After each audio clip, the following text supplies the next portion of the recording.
Hi guys, thanks for having me here. I'm Michael Joseph with Canon, and I'm out of Jacksonville, Florida actually, and thanks for having me to this event.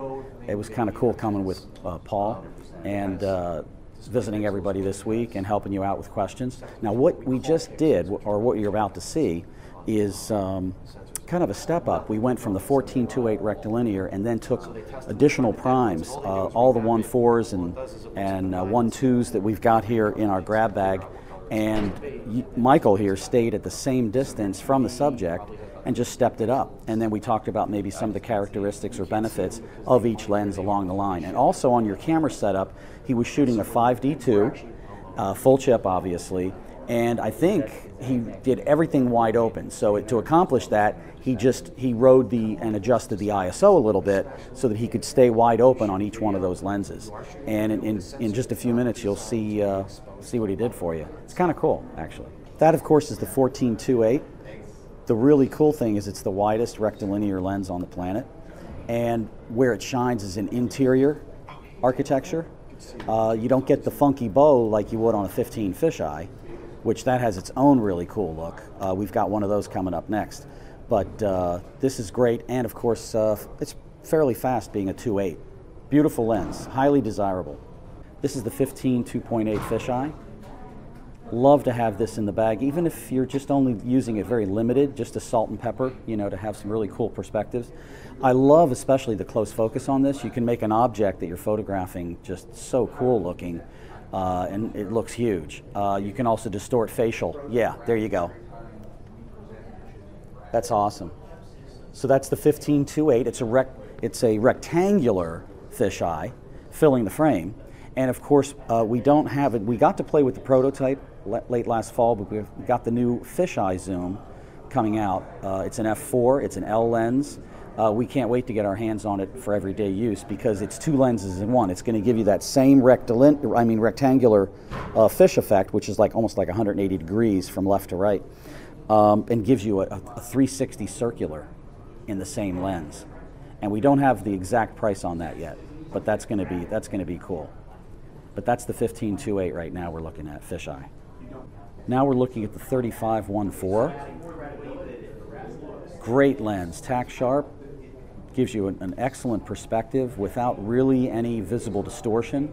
Highly desirable. Also, what's cool about having a 35-1.4, not just for the speed of the lens, but also it gives you maybe a normal perspective if you're more like a 50 to 55 if you're going to put it on some of the field of view, the crop factored cameras like the 1D, or if you're going to play with that on a 7D, for example. I like that lens. 35-1.4. So here's the 50-1.2. For those that have to watch the economy and the budget a little bit, there is the 50-1.4 that I love. We've got that here as well, but this is the 1.2 for almost like nocturnal type capture. And again, if you're on a sensor that is a little bit smaller, not the full chip, then you're up there into, let's say, about the field of view of about 80 to 85 millimeters.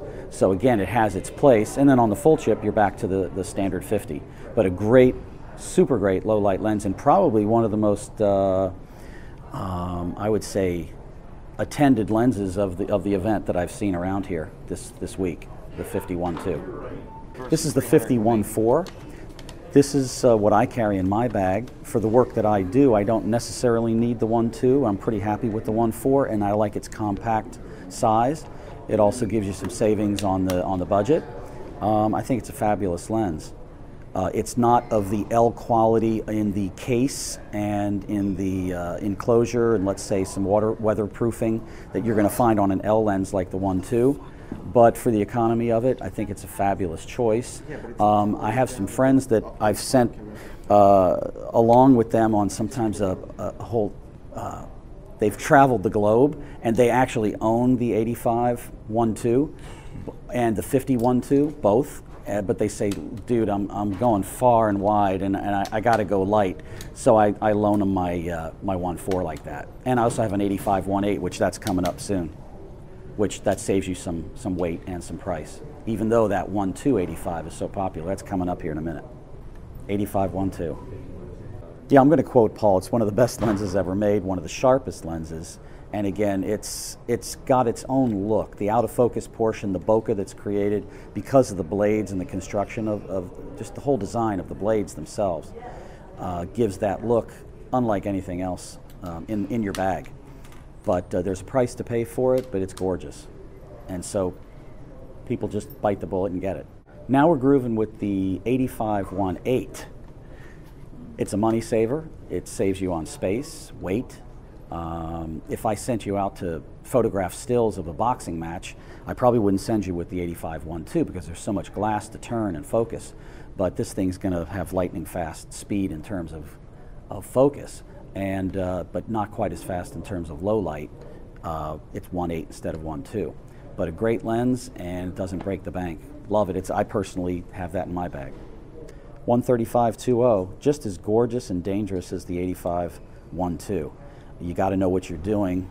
That limited depth of field is gorgeous, but you got to work it. It's so beautiful.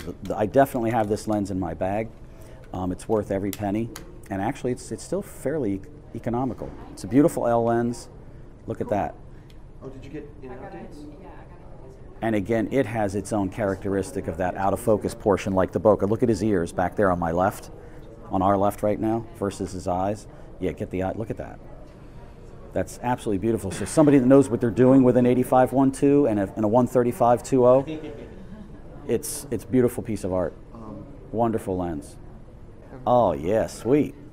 All right, we're really in there now because we've combined the 1.4 tele adapter with the 135-2.0, which you're on a full chip right now. You're on a 5D2, right? Yep. So that's putting you at about 189, call it 190 millimeters, and you're only losing one effective f-stop. So you're at 2.8. So you're at about 280 at 2.8. And to the naked eye, we're not compromising quality. I mean, it looks beautiful. It looks like we're basically still looking through a fixed. Edge to edge, look at that. And I love the fall off. So it still has the characteristics and the beauty of the 2.0 without it, but it doesn't mess anything up. It actually is a wonderful enhancement. And I carry that in my bag. I love that because you're only losing one stop, and yet you're gaining a little bit of length. It's beautiful.